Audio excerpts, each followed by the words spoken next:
Keshav Das, a well-known lawyer, is walking restlessly inside his chamber, soaked in sweat and filled with fear.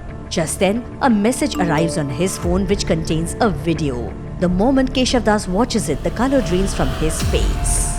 In the video, his 18-year-old son Sonu is tied to a chair, crying and struggling, while a masked man stands beside him holding a sharp weapon. Seeing this horrifying sight, Keshav wipes his sweat and mutters in fear. My son Sonu? And his phone starts ringing loudly. From the other side, a heavy voice is heard. Your breath is stuck in your throat now, isn't it? If you want this spine nut safe and sound, then you know what you have to do. Just one small job for me.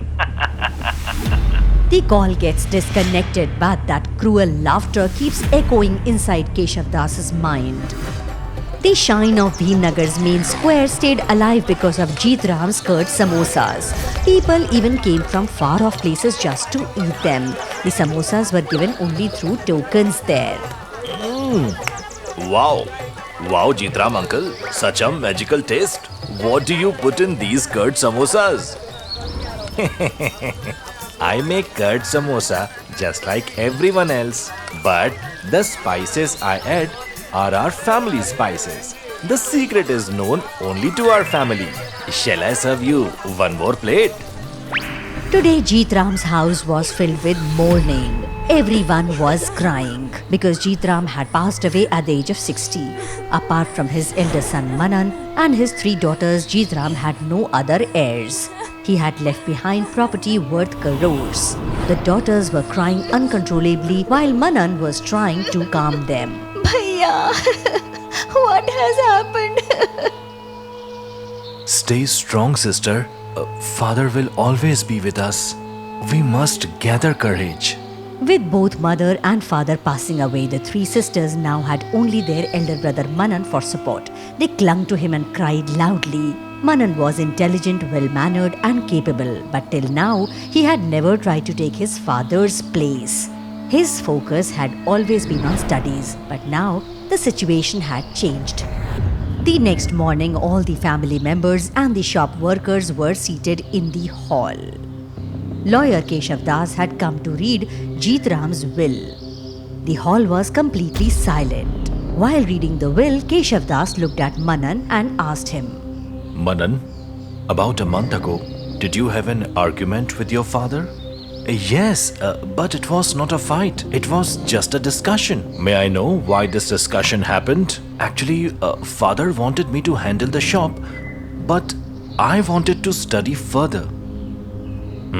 Then perhaps this is the reason why your father has transferred his shop and house in the name of the shop's most hardworking and closest worker, Buddhulal Pal, son of Rampal. Hearing this, the ground slipped from under everyone's feet. The sisters cried out in shock. This is wrong. This will is wrong. Father, he cannot do this. Not possible. Father loved us so much. He can never make us homeless. No.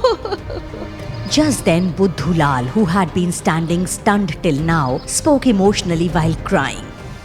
Master, I have spent my life under your protection. Now, how can I take all this? No, please tear this will and throw it away. What had to happen has already happened, Buddhulal. This was Jeet Ramji's final wish. Manan, who had been standing silently till now, watching everyone with sharp eyes, stepped forward and spoke to Buddhulal. It's all right, Kaka. If this was father's wish, then so be it. You take both the house and the shop. We will live in the hut on the edge of the town. Just allow us to take our belongings with us. What are you saying, sir? Everything belongs to you only. Do whatever you feel is right. The hut located at the far end of Bhimnagar also belonged to Jeet Ram, and legally it was given to Manan. No one objected to this. Manan took all the necessary household items along with his parents' photographs and left with his sisters. That same night, Manan is setting up the household items in the hut along with his sisters. As he is about to hang his parents' photographs on the wall, one sister speaks in a hateful and hurt tone. What will we gain by putting their photos now, Bhaiya? Would have been better if we were orphans than having a father like him. Sister, think before you speak. Mother and father are still worthy of the same respect for us. As for the property division, there is a dangerous conspiracy behind all this, and I will surely expose it. Anyway, the real will of father is still in my name. How come? Just wait and watch. The magic of our family's secret spices. Time moved on and many months passed after the incident. Buddhulal, who was once a servant, was now sitting as the owner of Jeetram's famous shop. He had even changed the shop's name to Buddhu's famous curd samosas. His lifestyle improved, but the condition of the shop became much more worse. The curd samosas no longer had the taste they once had during Jeetram's time. Hey, what kind of curd samosa is this? No color, no taste, and so bland. You only know how to increase prices. And will you ever improve quality? Huh? It was a daily affair. Many customers had already complained since morning. Buddhulal finally lost his patience and shouted angrily. Hey, you Delhi Nawab. If your tongue wants royal taste, go and eat in 5-star hotel. Why do you come here to die? Eat the curd samosa or don't eat it. Pay quickly and get lost. Got it? The fight was somehow stopped and everyone was calmed down. But Buddhulal's behavior made almost all the customers standing there angry from inside. That same night, Buddhulal was shouting at all the shop workers and halwais standing in front of him. All of you are useless. Where did your 20 years of experience go?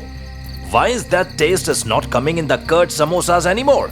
You still take full money, don't you? Tell me. Just then, one halwai spoke fearfully. Sir, Jeetramji used to add a special kind of spice to the curd samosas. That's where the taste came from. He always added it himself. He never even allowed us to touch it. We don't know what that spice was. Because of its absence, customers are complaining. What special thing could that old man have added? I was close to him and had seen it too. But he never told me even. But I will find out for sure. While Buddhulal kept trying to find the secret of the spices, Manan set up a small curd samosa cart outside Bhimnagar. In the beginning, only a few customers came. But the moment they tasted the same old curd samosa flavor of Jeetram, a crowd started gathering at Manan's cart. Wow, Manan, your hands have the same taste as Jeetram uncle's. It's amazing.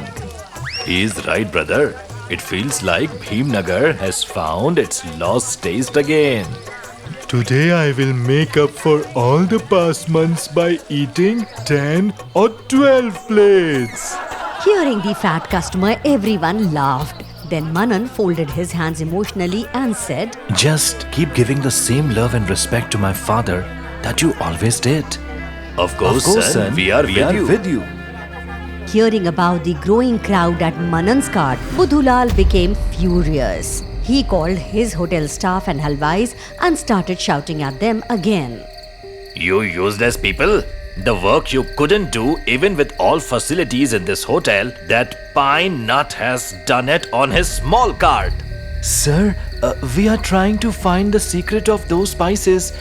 Get lost. Nothing will happen with lazy chickens like you. Now Buddhu himself will have to use his brain. Saying this, Buddhulal laughed like a devil. He was thinking of conspiracies. But none of them was aware of the person standing outside the shop and hearing everything. That night, when Manan returned home after pushing his cart, he saw that all three of his sisters were missing and the house was scattered in all directions. Seeing this, Manan became completely restless with anger and pain. Oh God, what kind of days are you showing me? Just then, his eyes fell on a piece of paper lying on the ground.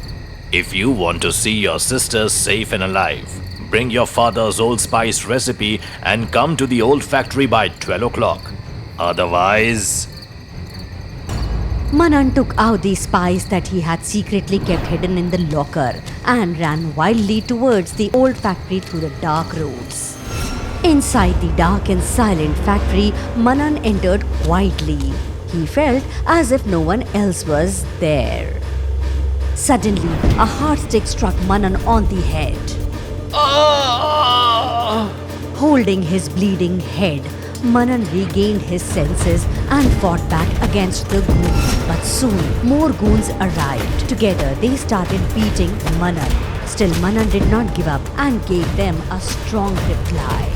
I am not weak, you scoundrels! Come one by one, if you dare! Manan was fighting bravely, but then a tall, masked man came and injected him with a sedative. Darkness spread before Manan's eyes. When Manan opened his eyes, he saw that he and his three sisters were chained. In the large hall, acid was boiling inside big tanks. In front of him stood Buddhu Lal holding their family's secret spice, speaking happily. Aha! So this is the secret spice that makes one a millionaire. I took everything from your father, late old Jitram, but this most important secret spice remained with you. Now that I have it, I don't need any of you. Throw them into the river of acid. Let them die. You ditched Kaka. I understand from the very first day that it was not my father, but you who was behind us not getting the property. But I wanted to defeat you in business and give you an answer. But now that chance has gone from your hands too. Buddhu Lal's goons were about to throw Manan and his sisters into the acid tanks when a strict voice stopped them. Stop right there, or I'll put every bit of metal from my revolver into your rotten brains. The police and Keshav Das had arrived at the spot. Seeing them, chaos spread everywhere. Taking advantage of the moment, Keshav Das somehow freed Manan and his sisters. In the end, Buddhu Lal and his goons were lying helpless under the boots of the police. Then Keshav Das stepped forward and spoke to Manan. Forgive me, son. This scoundrel kidnapped my only son and forced me to tamper with the will. But I am still a witness that Jitram Bhai had transferred all his property in the name of you and your sisters. It's alright, Kaka. I already knew this. But how did you find out that we were here? By chance, during the day, I secretly overheard this scoundrel Buddhu Lal talking. When I followed him, everything became clear. You had already been wronged once. It should not happen again. So I came with the police. This Buddha is not a businessman but a notorious kidnapper. He has always won using this method, but now his entire life will be spent behind bars. The police arrest Buddhu Lal and his goons and take them to jail. Manan returns to his grand house with his family and Keshav Das. The next morning, Jitram's old shop reopened once again at Bhimnagar Square. After a long struggle, the same old taste of Jitram's curd samosas finally returned.